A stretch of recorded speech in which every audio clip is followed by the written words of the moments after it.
Hello friends, मैं doctor प्रशांत त्रिपाठी प्रयागराज उत्तर प्रदेश से अपने चैनल डॉक्टर बोन में एक नए वीडियो के साथ आपके सामने आया हूं। मैं आपको याद दिलाना चाहूँगा कि आपने अगर अभी तक मेरा चैनल लाइक या सब्सक्राइब नहीं किया है तो प्लीज़ उसे कर लें अगर आपको ये चैनल अच्छा लगता है। और बेसिकली हमारा चैनल कॉमन ऑर्थोपेडिक प्रॉब्लम्स पे और उनके लिए एक अच्छी लैंग्वेज में, एक इजी लैंग्वेज में समझाने पर केंद्रित है।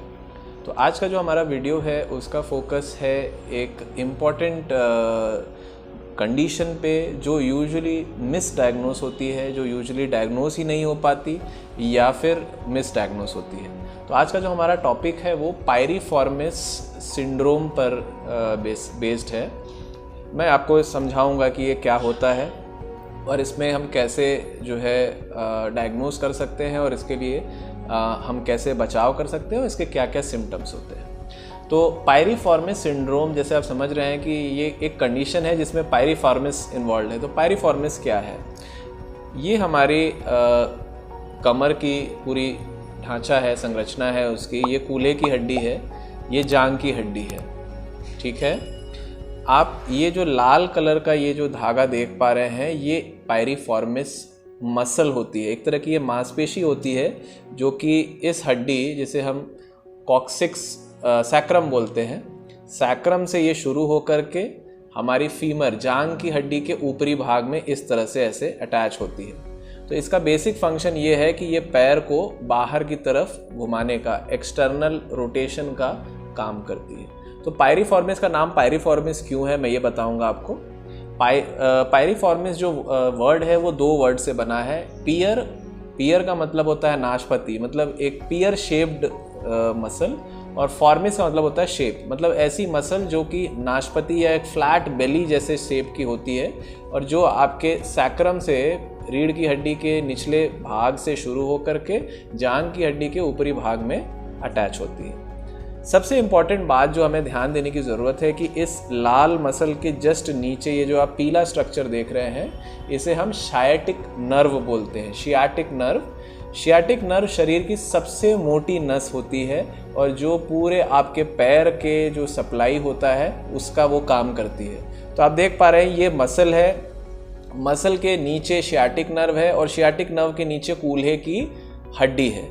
तो हम समझ पा रहे हैं कि कोई भी ऐसी कंडीशन जिसमें ये मसल पे सूजन या जकड़न या दबान बढ़ता है तो वो सीधे क्या करेगी, आपकी नस पर प्रेशर करेगी और वो जो नस है, शियाटिक नर्व है, वो हड्डी और इस मसल के बीच में फंसने के कारण या दबने के कारण आपको नर्व वाले जो सिम्टम्स देगी उसे हम बेसिकली पायरिफॉर्मिस सिंड्रोम कहते हैं।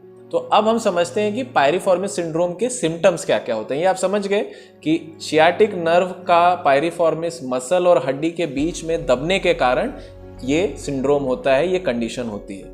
तो पायरिफॉर्मिस सिंड्रोम बेसिकली मैनिफेस्ट इस तरह से करता है, प्रेजेंट इस तरह से करता है कि पेशेंट को बटक्स में, हिप रीजन में पीछे सीवियर पेन होता है और एक टेंडर पॉइंट होता है, यूजुअली ग्रेटर शियाटिक नॉच। अगर हम पीछे हड्डी को फील करेंगे तो एक उभार होता है, वहाँ पे टिपिकली पेशेंट को प्रेस करने पे एक सीवियर पेन होता है और पेन बटक से शुरू होकर के शियाटिका की तरह नीचे पूरे पैर में ट्रैवल करता है।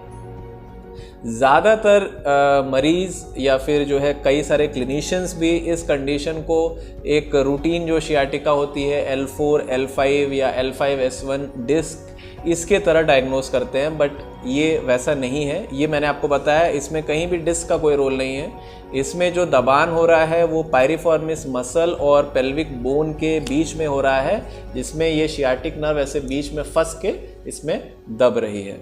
तो जो इसमें हमें क्या समझना है, जो मेन सिम्टम है इसमें कि बटक में पेन होगा, बटक्स का पेन नीचे पैर तक ट्रैवल करेगा, एक पर्टिकुलर पॉइंट पे प्रेस करने पे डीप पेन होगा और इसके अलावा ये पेन जो होता है ये आपका स्टैंडिंग से रिलीफ होगा और कंटिन्यूअस सिटिंग से अग्रवेट होगा। जैसे आप लंबे समय बैठ रहे हैं तो आपका दर्द बढ़ जाएगा, अगर आप जैसे आप खड़े होंगे आपको एक पर्टिकुलर पोजीशन में रिलीफ मिलेगा। इसके अलावा पायरिफॉर्मिस मसल जो होती है उसका काम होता है खड़ी पोजीशन में, स्टैंडिंग पोजीशन में पैर को बाहर की तरफ घुमाना।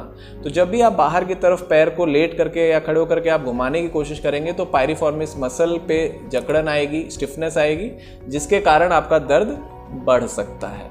तो जैसे मैंने बताया कि इसको अक्सर जो है वो कन्फ्यूजन जो होता है वो आपका डिस्क पेन से होता है, जिसको L4 L5 या L5S1 डिस्क कहते हैं। तो वो एक्चुअली में क्या होता है, ये आपकी कमर की हड्डियां हैं, ये आपका स्कल है और ये कूल्हे की हड्डी है। बीच में जितनी हड्डियां आप देख पा रहे हैं ये कमर की हड्डियां हैं। बीच में यहाँ पर एक डिस्क या फिर गादी होती है जो दोनों हड्डियों के बीच में एक शॉक अब्जॉर्बर की तरह काम आती है। जब भी ये गादी पीछे की तरफ खसक जाती है तो ये इन नसों को, आप जो देख रहे हैं ये स्पाइनल नर्व्स हैं, हर लेवल पे ये दो निकलती हैं, एक राइट साइड में एक लेफ्ट साइड में। तो गादी जिस तरफ खसकेगी वो इस नर्व्स को धक्का देगी, जिसके कारण पैर में शूटिंग पेन होगा, जिसे हम शाटिका कहते हैं। तो दोनों कंडीशन में पैर में शूटिंग पेन जाएगा, लेकिन पायरिफॉर्मिस सिंड्रोम का जो दर्द है वो इस डिस्कोजेनिक पेन से या डिस्क प्रोलैप्स के पेन से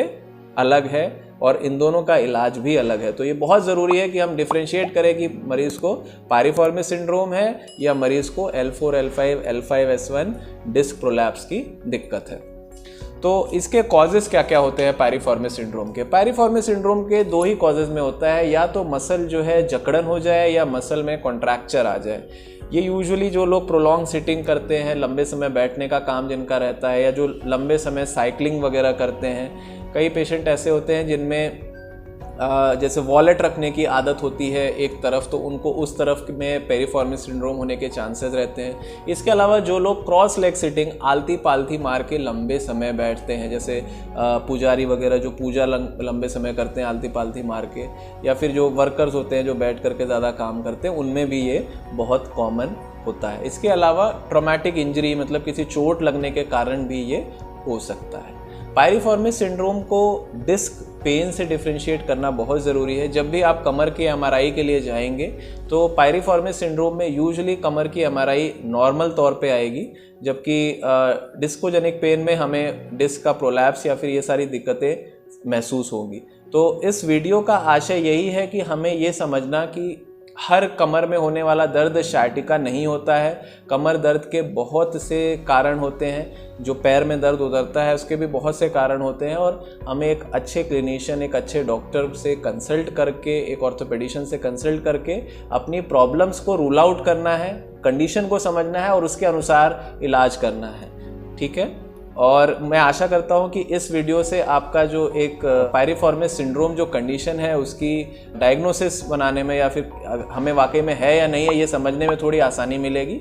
मैं इस वीडियो की श्रृंखला में और एक वीडियो डालूंगा जो पायरिफॉर्मिस सिंड्रोम से संबंधित एक्सरसाइज पे फोकस होगा, जिसमें मैं खुद आपको एक्सरसाइज करके बताऊंगा। नेक्स्ट वीडियो के लिए कीप पोस्टेड। मुझे आशा है कि ये वीडियो आपको पसंद आया होगा। अगर आपको पसंद आया है तो प्लीज़ लाइक एंड सब्सक्राइब जरूर करें। नीचे कमेंट सेक्शन में क्वेश्चंस भी पूछ सकते हैं। धन्यवाद।